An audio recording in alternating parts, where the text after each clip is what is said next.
Yo, what's good? I'm not finna lie, bro. It's like 4:25 in the morning, bro. Obviously, but bro, I'm tired as a motherfucker, bro. I be saying this a lot. Like, I don't be making videos in the daytime because like that's like where like the most like noise be at, and like there's no other place to do it, or like I'm like nigga, I'm gonna explain shit to y'all, motherfucker, bro. Forgot me, bro. But for like, bro, it's just nighttime. It's like, well, nighttime, morning time, whatever is like more like available. But I want to address something. It's not deep, but I want to address something. And before I say anything, I felt like when I first started doing this, like I've had people say that like I talk too low. I mean, I don't know. I ain't gonna lie, bro. Like obviously, bro, but like I felt like, not felt like, you just like know my voice is pretty deep, and then on top of that, it's like mug be sleeping, so it's like you can't even like But I would try my best. Like at most, I would turn up the volume on the volume, bro. I would turn up the volume on the volume. Anyways, like I would turn up like the voice memo volume out. But anyways, I want to address something. I want to do a 2-in-1. So basically, what we're talking about is basically just like recoil control, and then like a solo cue mindset. Like I don't want to, bro. God damn. Okay, it's like I don't want to have like the title the same thing like usual, so I'm gonna be creative about it. But yeah, so basically what I want to talk about is like, first, recoil control. With recoil control, it all comes in like your thumbs. If your controller, it's your thumbs. If your PC is kind of like your wrist. But for console controller, it's mainly your thumbs. You just have to like honestly have muscle memory to really recognize the weapon's pattern, and then you control it off of memory. Like you may see people use like the F2, for example. Like the F2 has a crazy amount of recoil control, but then again, it comes with the thumb. It's like, hey, if you see anyone use the F2 and they're pretty good, you may think they're cheating, but reality, they have good recoil control. And it all falls in the muscle memory. It's like, how far can your brain go to honestly memorize the F2's recoil? And it's something that small that can make a big difference. And also, I do want to throw in like, notice how I aim, not really head level, but I aim at corners of doors. So before anything, like when you're introduced to a new area or a new room, for example, you're gonna expect two things: a hold and a swing. And that comes from the defender's point of view. It's like you would see how people flicker the, bro. You would see how people, my fault, bro, if that made noise, but you would see how people flicker their corners so quickly based off their aiming, and then also then again how they peek. So it's like it goes a long way on trying to have like, I guess, good crosshair placement versus trying to peek someone super fast and get like a one tap. So it's like it all falls under how do you approach the angles, how do you approach your leaning, how do you actually approach gunfights. And once again, recoil control falls under muscle memory. And honestly, the best way to like learn muscle memory for a weapon is you have to keep using the operator. Like keep using the operator. Like for example, Ash. Keep using Ash, and then trust me, believe me, you will master the recoil control. And then any other gun behind that, you will see how more and less it will bring down to it, or up, depending on what gun it is. And then I do want to throw in a little bit more of like crosshair placement. Crosshair placement is a big deal when it comes to Siege, because I can't say it enough.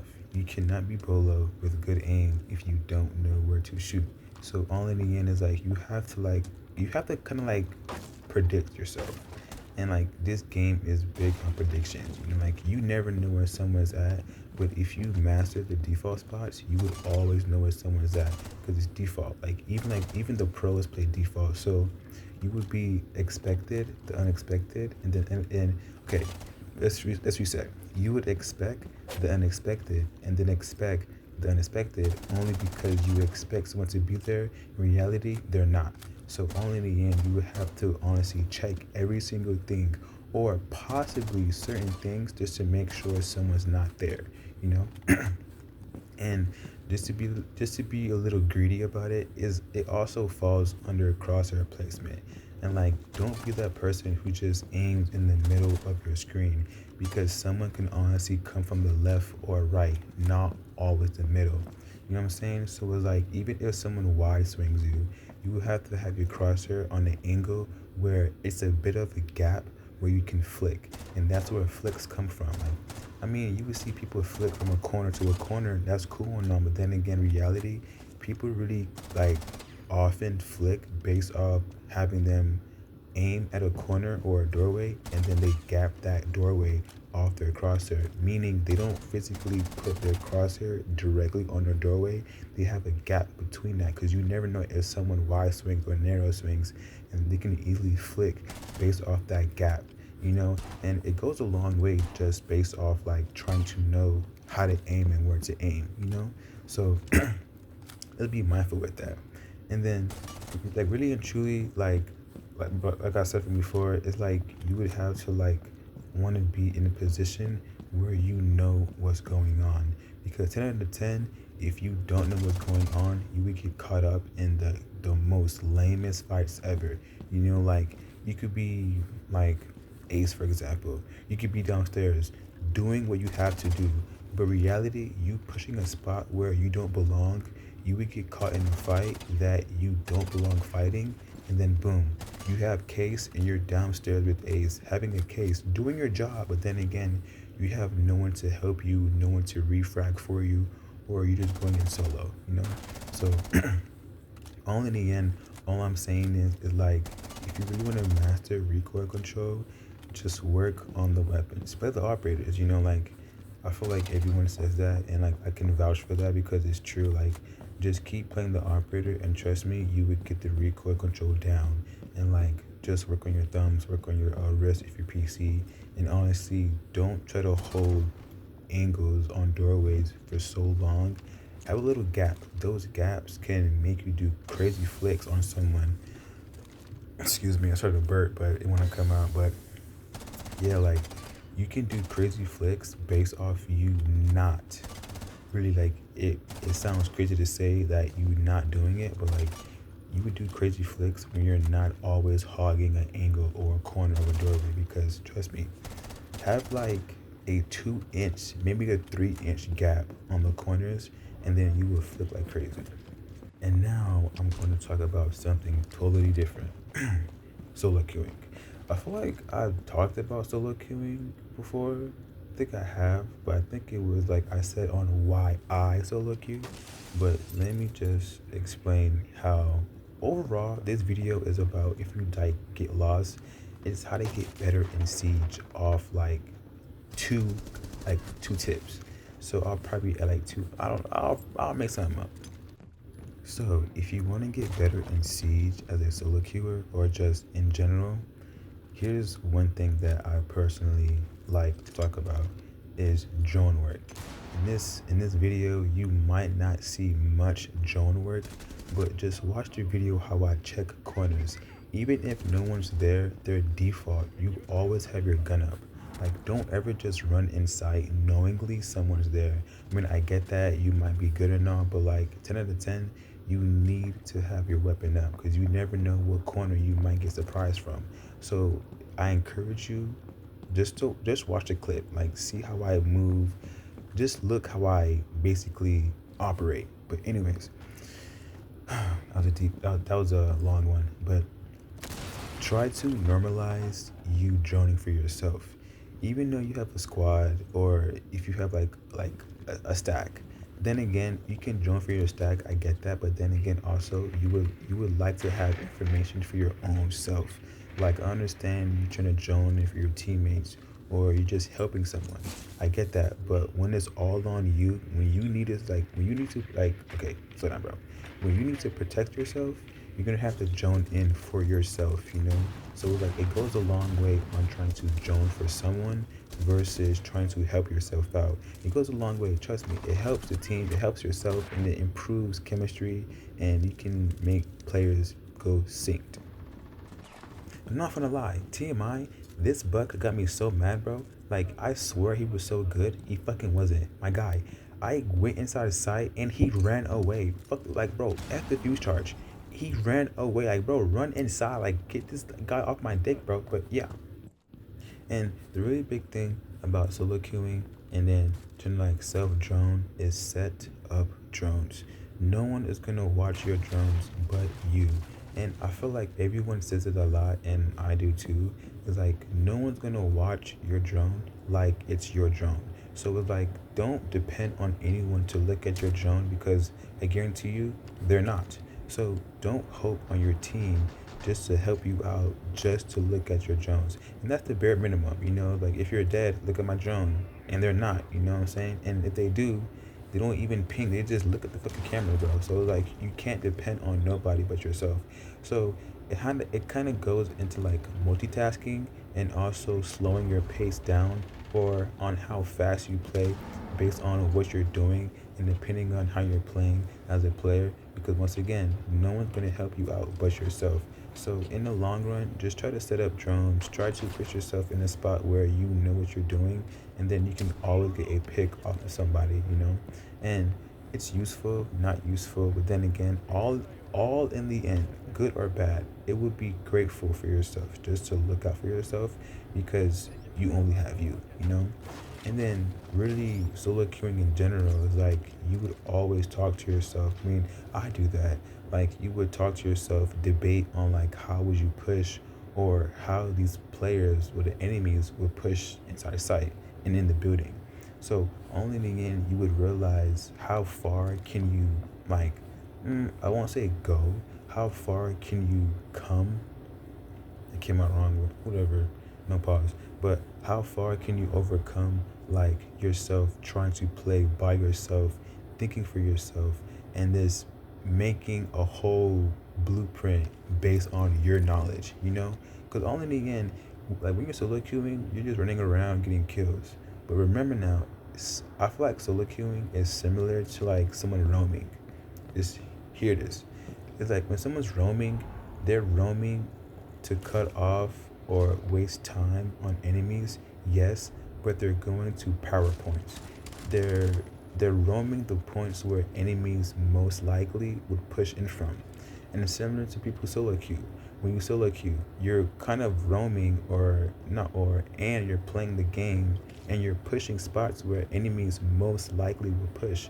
So just treat solo queuing like you're roaming, you know? And it's a crazy example, but it makes sense in my head. But it's like try to normalize that in the fact that if you what the fuck, if you solo queue, look at it as like you're roaming, you know? It's like you're running around getting kills, but reality, it's just only you in the game. So basically, it's a 1v5. So it's like, I mean, you have a team, yes, but subconsciously in your head, it's a 1v5 because, like I said, no one's gonna do what you do like how you do it, you know? So just do you. And like I said, like the first time, start start droning yourself in. I see all the time people do let their teammates drone themselves in, but it does work, but they don't do it how you do it. And it's all about how you do it. You know, like you know, it's you can't escape it. You know, like it's only better if you do it because you know what you're doing. You know what I'm saying? So it's like just to make that clear, like really crystal clear. And then also set up drones. I think I have this clip probably has like a drone setup. I don't know, maybe, but just to push that more, try to set up drones. Setting up drones goes a long way, just not watching for flanks and also watching, like, I guess you can say, like, your backside. But really and truly, setting up drones helps you a lot on how you want to push something. If you are going to push a certain spot, you're going to need a drone to watch that spot even before you even get there. So it's like you can be prepared for a fight, or even if it's clear, you can simply just run up something or run up somewhere knowingly no one's there because you have a drone there, you know? So it's like, only in the end, don't try to normalize your teammates. Don't wait for them to push things. Don't wait for them to do call outs. Don't even wait for them in general. Like, if you know it's clear, it's clear. You push that. And then when you lead, your teammates will follow you, you know? Like, they're gonna follow you regardless because they know that you're pushing for a reason. You're not just pushing because you think someone's not there. You know for a fact because you have a drone set up. You have a drone, like, yeah, you have a drone ability set up for someone to look at, you know? And yeah, it just, you know, it's like, it goes a long way, but I feel like really and truly, it doesn't hurt no one to like play for yourself if you're on a team because it's rainbow, like, you know. And I'm sorry for the mumbo jumbo, bro. I can talk, I know I can, but in my mind, I think of a lot of things at one time, and it makes me so overwhelmed. I don't know why, but is it a bad thing? It is a bad thing, but it's like, it's, it kind of like, it ruins my, like, what's the word? It ruins my, I will say appetite, but that's the wrong word. It lose. Oh, see, it makes me lose motivation on making videos because I mumble jumble a lot, and it like, and I don't do it on purpose.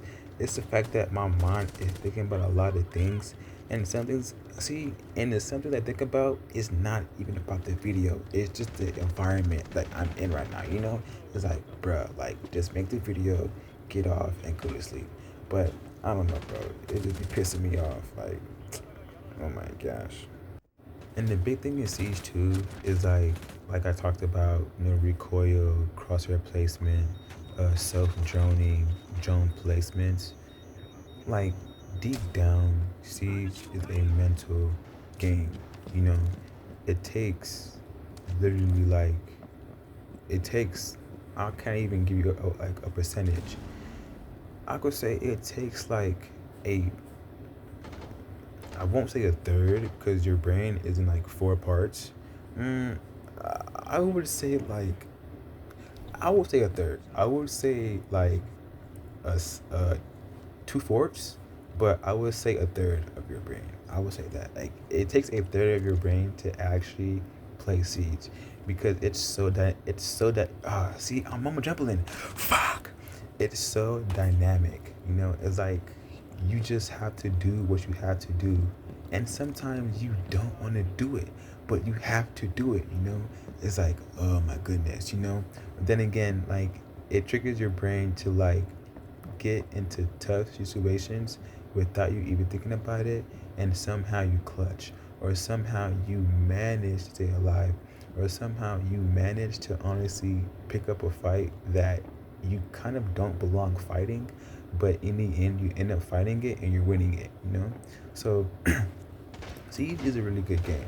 And I made a tweet about this like a day ago. I was like, if you wanna beat it, oh, see, bro, like it's so fucking corny that if you wanna be in the military, play Siege. That's a hot take, but just how I'm thinking about it, like if you wanna be in the military, play Siege. So it's like, it you can learn something. Like, I feel like you're not gonna be good in the military if you play Siege, but you're gonna learn something. You know, like it's something that you would probably pick up. You know, just like a little, you know, something.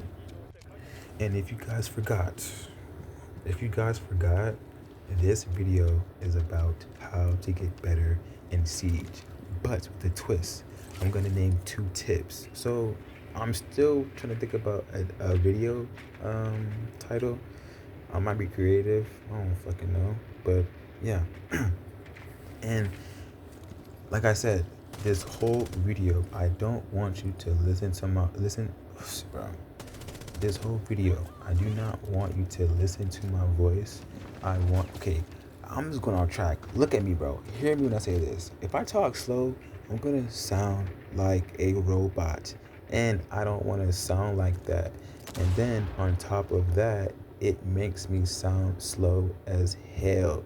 And then on top of that, I know sometimes I feel like talking and heebie-jeebying, but I forced me that word again. Anyways, it makes me want to mumble jumble, but then again, the icing on the cake, like, I have an accent, so it's like I just can't talk because I'm gonna want to talk. And if I talk, it's not gonna sound right when I talk, you know. And it's a whole lot of stuff, bro. And bro, I ain't gonna lie, bro. I don't give a fuck. I don't care, bro. I'm dead. But really and truly though, for real, is like try to like don't procrastinate on your gameplay because I see all the time players slow down based on their knowledge, which is a good sign. But when you slow down based off your knowledge, you're not going to learn anything. So it's like your best bet is just to go inside sight and pick off corners, your surroundings. Look at what you're doing, realize what you're doing. And it's not the fact that you go in sight, you rush and you kill. It's the fact that in the back of your mind you know why you're doing it. And that's why I say siege takes a third of your brain, because half of the time you don't even think about what you're doing, you're just doing it. So it kind of plays under muscle memory, similar to like recoil control of your weapons. It is muscle memory. You know what you're doing, so why the hell would you waste any time? You know? So it's like, and that also falls under, playing a role. And then you kind of don't have to be in a certain spot to like get kills, but you would have to know how to attract or detach from certain spots, certain kills, then certain angles. It goes a long way on just trying to shoot somebody, because remember now there's angles in this game, so you can shoot somebody, but an angle won't be seen by you but from the enemy, so you would get killed from like a distance. You wouldn't even realize how you would get hit because it's certain angles you can't see in this game. And it's siege. So I encourage everyone, including my bots and newbies, don't try to normalize learning angles, learn the map. When you learn the map, you will see why this angle is invented, you will see why the angle is made, and you can honestly make the angle yourself. So it's easier to, how can I say this? It's easier to know the map versus angles because you would get lost in the sauce trying to peek something that never existed and that would never work, versus knowing what you're looking at and seeing why it exists. You would see the power of that angle. It's like you would see your favorite YouTuber or favorite Siege player do all these cool tricks and movements based on their knowledge of the map, not because they know the angle, because they know the map. Knowing the map makes them know the angle and vice versa. So it goes a long way on just running a gun and just running a sight. But yeah, I honestly hope this video helps. Like always, have fun and GG's. I'm sorry for the long jumble.